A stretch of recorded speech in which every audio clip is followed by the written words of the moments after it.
제우스의 분노가 끝나고 세상의 강들이 물길을 원래 방향으로 돌리자 신선한 진흙이 드러났다. 천상의 별인 태양에 의해 진흙이 가열되자 여러 생명들이 나타나기 시작했다. 이는 수분과 열기가 균형을 이루었을 때 세상이 탄생하기 때문이었다.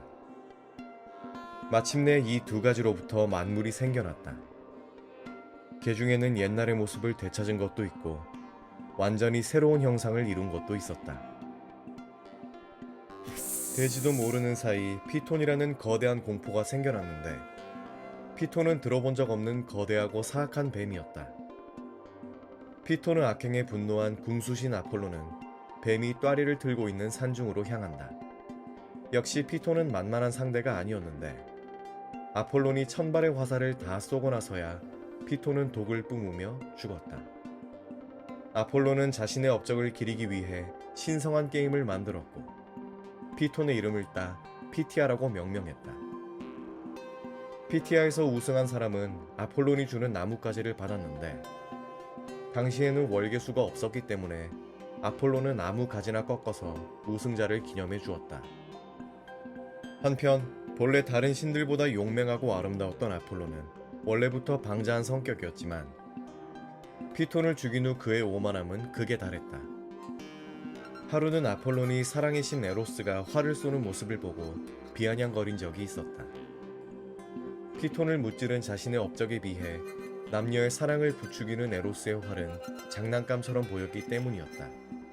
아폴론의 빈정대는 말을 듣는 에로스는 곧장 공중으로 날아올라 파르나수스 산의 꼭대기에 살포시 내려앉았다. 에로스는 무언가를 찾는 듯 눈을 찌푸리더니 이내 두 종류의 화살을 품에서 꺼냈다. 두 화살의 끝에는 피톤의 송곳니보다 날카롭고 무서운 화살촉이 빛나고 있었다. 두 화살은 서로 상반된 성질의 것인데 하나는 사랑을 불러오는 것이고 다른 하나는 사랑을 쫓아내는 것이었다.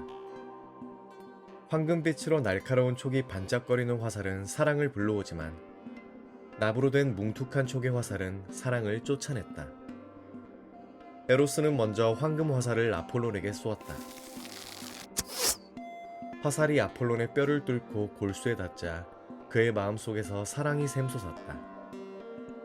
화살이 자신을 관통할 때 신탁을 주관하는 신인 아폴로는 자신의 운명을 짐작할 수 있었을까?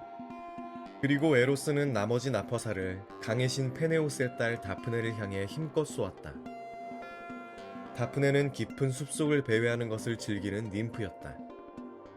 그녀는 몸단장에도 관심이 없어서 하나의 머리띠만으로 흐트러진 머리칼을 대충 묶을 뿐이었다. 하지만 얄궂은 운명은 이토록 경건한 ним프에게도 이빨을 드러낸 것이다. 황금 화살을 맞은 아폴론이 다프네를 보자 사랑에 빠졌고 결혼하고 싶어졌다.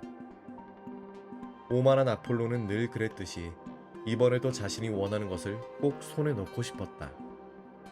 아폴론이 온갖 아름다운 말과 찬사로 다프네에게 다가갔지만 그녀의 심장에 박힌 납화살은 아폴론을 밀어냈다. 아폴론이 다가갈수록 다프네는 더 멀리 달아났고 그가 아무리 멈추라고 소리쳐도 그녀는 멈추지 않았다. 결국 기진맥진한 그녀는 아버지 페네우스의 강물을 쳐다보며 자신의 아름다움을 모두 가져가 달라고 빌었다. 기도가 끝나자 다프네의 부드러운 유방은 얇은 나무 껍질로 변했고 머리카락은 잎사귀가, 양팔은 나뭇가지가 되었다. 다프네가 월계수로 변하자 반쯤 체념한 아폴로는 다프네에게 한 가지를 부탁했다. 그는 월계수 가지로 왕관과 화살통을 만들어 치장하는 것을 허락해달라 말했고 다프네도 이를 받아들이며 그들의 비극은 막을 내릴 수 있었다. 훗날 피티아 게임의 승자에게 아무런 가지나 꽂아주던 것이 월계수 가지를 꽂아주는 것으로 바뀌었고 이렇게 월계수에는 아폴론의 찬란함과 슬픔이 동시에 새겨지게 되었다.